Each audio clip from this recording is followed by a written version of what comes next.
Shalom, salam berkat dari kami untuk pendengar sekalian.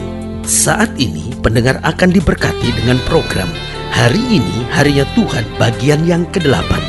Sebuah program rohani tentang doktrin Alkitab yang menolong kita untuk semakin tertanam dalam kebenaran firman dan bertumbuh dalam kemuliaan. Bersama hambanya, Pendeta Gilbert Lumwendo, STH. Banyak orang merasa doktrin Alkitab sebagai sesuatu yang membingungkan. Tetapi tahukah saudara bahwa doktrin Alkitab intinya adalah memahami Alkitab dengan benar, dengan pemahaman yang sistematis, sehingga kita terus dapat tertanam di dalam kebenaran firman, sehingga kita terus bertumbuh di dalam kemuliaan Allah.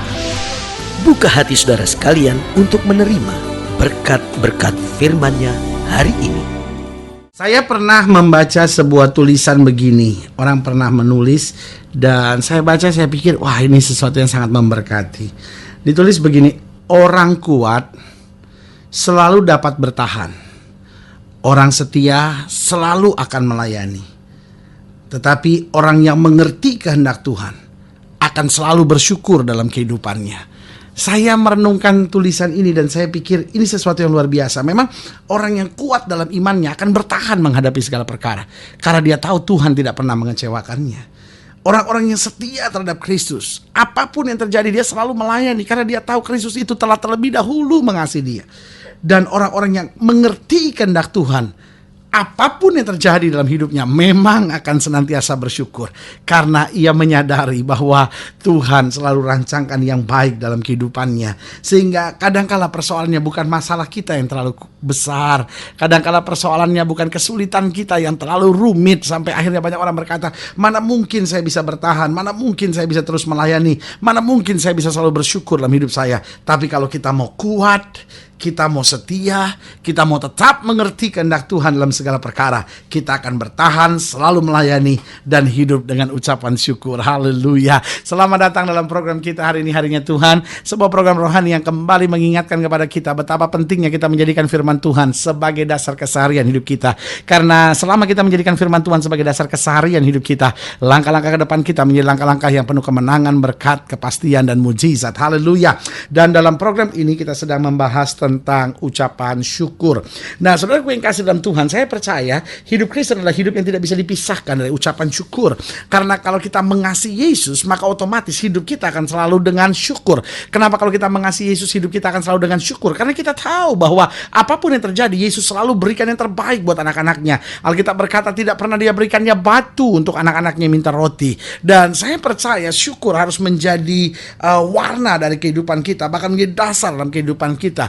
Karena kalau syukur menjadi dasar, menjadi warna dalam kehidupan kita, maka yang terjadi kita akan jauh lebih sehat dalam hidup kita. Dan bukan hanya jauh lebih sehat, kita akan jauh lebih tenang dalam hidup kita. Dan bukan hanya itu, tapi kita juga akan makin banyak mujizat terjadi dalam hidup kita. Kenapa? Karena justru dengan bersyukur kita akan semakin melekat pada Tuhan, dan kita akan melihat kemuliaannya, kuasanya yang dahsyat, kuasanya yang mulia terjadi di tengah-tengah kita. Haleluya. Tapi ada banyak orang yang berkata begini, loh, bagaimana saya bisa bersyukur kalau keadaannya tidak menyenangkan? Nah, saudaraku yang kasih dalam Tuhan, ini persoalannya. Ada banyak orang bersyukur untuk sesuatu yang ada di luar dirinya, eksternal gitu. Tetapi hidup Kristen justru sebaliknya. Hidup Kristen bersyukur internal, sesuatu yang ada di dalam dirinya. Bahwa Yesus sudah menebus hidupnya, bahwa Yesus berjanji tidak pernah mengecewakannya, dan bahwa Yesus turut bekerja sama dalam segala perkara untuk mendatangkan kebaikan. Haleluya. Nah, saudaraku yang kasih dalam Tuhan, dalam program ini kita sedang membahas dari Kolose pasal 1. Kolose pasal 1 ayatnya yang ketiga sampai ayatnya yang ke-8. Demikian firman Tuhan. Kolose pasal 1 ayat yang ketiga sampai ayat yang ke-8. Demikian firman Tuhan. Paulus bilang begini kepada jemaat di Kolose: kami selalu mengucap syukur kepada Allah Bapa Tuhan kita Yesus Kristus setiap kali kami berdoa untuk kamu, karena kami telah mendengar tentang imanmu dalam Kristus Yesus dan tentang kasihmu terhadap semua orang kudus, oleh karena pengharapan yang disediakan bagi kamu di sorga. Tentang pengharapan itu telah lebih dahulu kamu dengar dalam firman kebenaran, yaitu Injil yang sudah sampai kepada kamu. Injil itu berbuah dan berkembang di seluruh dunia. Demikian juga di antara kamu sejak waktu kamu mendengarnya dan mengenal kasih karunia Allah dengan sebenarnya.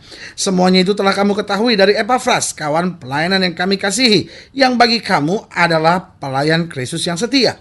Dialah juga yang telah menyatakan kepada kami kasihmu dalam roh. Nah, saudaraku yang kasih dalam Tuhan, menarik perhatian di sini untuk kita melihat Paulus bilang apa? Kami selalu mengucap syukur kepada Allah Bapa Tuhan kita Yesus Kristus setiap kali kami berdoa untuk kamu. Jadi Paulus sedang mau ingatkan, betul kamu sedang menghadapi masalah, jemaat di Kolose sekalian, tetapi setiap kali aku mengingat kamu, setiap kali yang keluar adalah ucapan syukur tak berkeputusan. Nah, pertanyaan saya, apakah berarti jemaat ini selalu berbuat yang baik? Belum tentu. Ada kalanya ada hal-hal yang mengecewakan, ada hal-hal yang kelihatannya tidak menyenangkan, ada hal-hal yang mungkin kelihatannya menyakitkan. Tetapi kenapa Paulus bisa bersyukur senantiasa? Nah, ini yang penting. Ada istri yang gak bisa bersyukur dalam segala perkara. Ada suami yang gak bisa bersyukur karena dia berkata, loh suami saya kalau lagi baik tuh baik sekali pendeta, tapi kalau lagi keras, aduh minta ampun, saya nggak tahan gitu sama dia. Sebagian juga begitu, aduh pendeta, istri saya kalau lagi baik-baiknya minta ampun, tapi kalau lagi jahat, aduh minta ampun pendeta. Itu kayak orang kerasukan setan dia itu. Sampai ada orang yang bilang, pendeta jangan-jangan suami saya ini kepribadian ganda,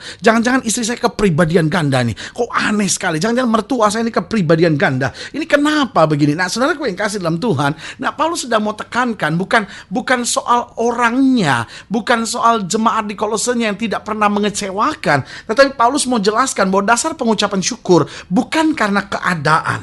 Dari ayat-ayat bacaan ini saya pelajari bahwa dasar pengucapan syukur kita terbagi dalam beberapa hal penting. Kadang-kadang kita dasar pengucapan syukur kita hanya karena keadaan. Kalau suami mungkin baru pulang bawa gaji, dia baik sekali. Kalau suami tiba-tiba mengucapkan kata-kata mesra, kata-kata pujian yang manis, aduh dia baik sekali. Mungkin kalau dia bawa hadiah buat saudara, dia ingat hari-hari penting saudara, aduh dia baik sekali. Tetapi kalau keadaannya berubah, maka otomatis juga ucapan syukur saudara hilang. Nah, saudaraku yang kasih dalam Tuhan, Paulus sedang jelaskan beberapa hal penting tentang dasar pengucapan syukur. Paulus jelaskan kenapa kita bisa mengucap syukur senantiasa. Yang pertama Paulus bilang, karena kami telah mendengar tentang imanmu dalam Kristus Yesus. Jadi dasar pengucapan syukur yang pertama adalah iman. Nah, saudaraku yang kasih dalam Tuhan, kalau kita lihat keadaan bisa berubah. Ada saatnya keadaan sepertinya tentram, ada saatnya ekonomi kelihatannya stabil, ada saatnya keamanan kelihatannya menjanjikan sesuatu. Tapi saudaraku yang kasih dalam Tuhan, ada masanya segala sesuatu berubah. Karena ekonomi bergejolak, keadaan politik bergejolak, keadaan keamanan dalam hidup ini berubah, saudara-saudara. Nah, pertanyaannya sederhana, masihkah dijumpai iman? Sebab kalau kita masih punya iman, saudara-saudara, maka otomatis kita akan tetap bisa bersyukur. Kenapa? Karena kita berkata, terima kasih Tuhan, meskipun semuanya tidak pasti, meskipun keadaannya bergejolak, tapi iman saya percaya bahwa Yesus tidak pernah mengecewakan saya. Haleluya. Jadi dasar pengucapan syukur kita yang pertama adalah iman. Yang kedua, kalau sudah pelajari lebih jauh, dikatakan apa? Karena kami telah mendengar tentang imanmu dalam Kristus Yesus dan tentang kasihmu terhadap semua orang kudus. Jadi dasar pengucapan syukur yang kedua adalah kasih. Nah, saudaraku yang kasih dalam Tuhan, keadaannya bisa berubah. Mertua saudara bisa berubah, istri saudara bisa berubah, suami saudara bisa berubah, anak-anak saudara bisa berubah, bos di kantor saudara bisa berubah, karyawan di perusahaan saudara bisa berubah. Tapi saudaraku yang kasih dalam Tuhan, pertanyaan saya sebetulnya cuma sederhana, masihkah ada kasih? Kadang-kala rekan pelayanan sendiri bisa mengecewakan saudara, tetapi pertanyaannya, kalau masih ada kasih, maka ada ucapan syukur. Terima kasih Tuhan, Engkau memberikan kasih di hatiku sehingga aku bisa menerima dia apa adanya, aku bisa tetap mengasihi dia. Nah, itu adalah kekuatan kita dalam syukur. Jadi dasar pengucapan syukur kita yang pertama adalah iman, yang kedua adalah kasih, yang ketiga kalau kita lihat selanjutnya, maka dikatakan karena kami telah mendengar tentang imanmu dalam Kristus Yesus dan tentang kasihmu terhadap semua orang kudus, ayat 5, oleh karena pengharapan yang disediakan bagi kamu di sorga.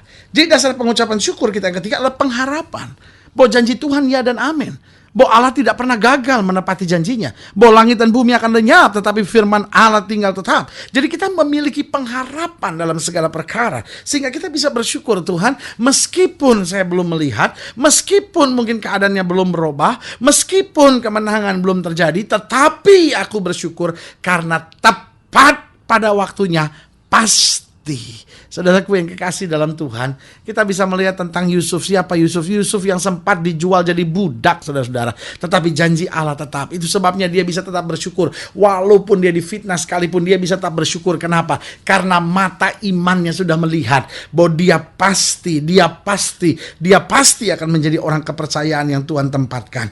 Hari ini kembali saya mau ingatkan, dasar pengucapan syukur kita yang pertama adalah iman. Karena Tuhan beriman, kita cakap menanggung segala perkara. Yang kedua ada kasih. Karena kasih kita bisa menerima setiap orang apa adanya. Yang ketiga ada pengharapan, sehingga kita selalu bersemangat. Dan yang keempat dikatakan selanjutnya apa? Ayat yang kelima, oleh karena pengharapan yang disediakan bagi kamu di sorga. Tentang pengharapan itu telah lebih dahulu kamu dengar dalam firman kebenaran, yaitu Injil yang sudah sampai kepada kamu. Injil itu berbuah dan berkembang di seluruh dunia. Demikian juga di antara kamu sejak waktu kamu mendengarnya dan mengenal kasih karunia Allah dengan sebenarnya.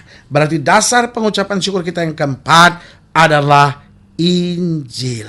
Bahwa Injil menjadi jawaban, Injil menjadi pegangan dalam hidup kita. Itu sebabnya selalu saya ingatkan, pastikan diri kita read the Bible, baca Alkitab. Karena dalam kita membaca Alkitab, kita akan diingatkan tentang kasih Allah, janji Allah. Kita diingatkan tentang peringatan-peringatan Allah. Itu sebabnya Daud berkata begini, Tuhan, mampukan aku untuk senantiasa menjaga firman-Mu dalam hatiku, supaya aku tidak berdosa kepadamu. Berarti dasar pengucapan syukur kita adalah Injil. Bahwa apapun boleh terjadi, tapi Injil menjadi jawaban buat kita. Apapun boleh terjadi, Injil menjadi penghiburan buat kita. Apapun boleh terjadi, dalam Injil selalu ada kepastian bagi langkah-langkah kita. Itu sebabnya hari ini kembali saya mau ingatkan, hidup Kristen bukan hanya hidup yang tahu syukur, tapi hidup Kristen adalah hidup yang selalu bersyukur. Karena kita diberikan iman, kita diberikan kasih, kita memiliki pengharapan, dan ada Injil yang menjadi jawaban dan peta teladan kehidupan kita. Haleluya. Kalau sudah ingin dilayani lebih jauh, hubungi kami melalui telepon, hubungi kami melalui surat, kunjungi website kami. Karena kami ada untuk membawa Bapak Ibu sudah senantiasa lebih dekat pada Tuhan dan mengalami kasih kuasa mujizat yang luar biasa. Doa kami menyertai saudara, dan secara khusus juga saya mau doa buat setiap saudara ingin didoakan. Saudara-saudara pendengar sekarang ingin didoakan karena sakit dan berbeban berat, saudara boleh taruh tangan kanan saudara di dada. Dan saya mau doa buat saudara. Bapa, dalam nama Yesus, hamba doa buat setiap pendengar sekalian. Lihat mereka yang taruh tangan kanan di dada karena masalah, karena penyakit, karena persoalan, atau mereka yang mungkin hari-hari ini penuh dengan sungut-sungut dan tidak bersyukur dalam hidupnya. Bapak, mulai hari ini kami diingatkan kembali, kalau kami kuat dalam iman, kami akan bertahan. Kalau kami setia bersama dengan Kristus, kami akan terus melayani. Dan kalau kami mengerti kehendak Kristus, kami akan selalu bersyukur. Biar ini menjadi senantiasa kehidupan kami. Di dalam nama Yesus kami berdoa. Haleluya. Amin. Saudara gue yang kasih dalam Tuhan, kita sudah berdoa. Ingat, Allah tidak pernah lalai menepati janjinya. Inilah saatnya buat kita untuk bangkit bersemangat, bersukacita dalam menghadapi segala perkara. Karena kita tahu bersama Yesus kita cakap menanggung segala perkara. Doa saya menyertai saudara. Sampai berjumpa pada program berikut. Dan jangan lupa, jadikan hari ini harinya Tuhan. Haleluya.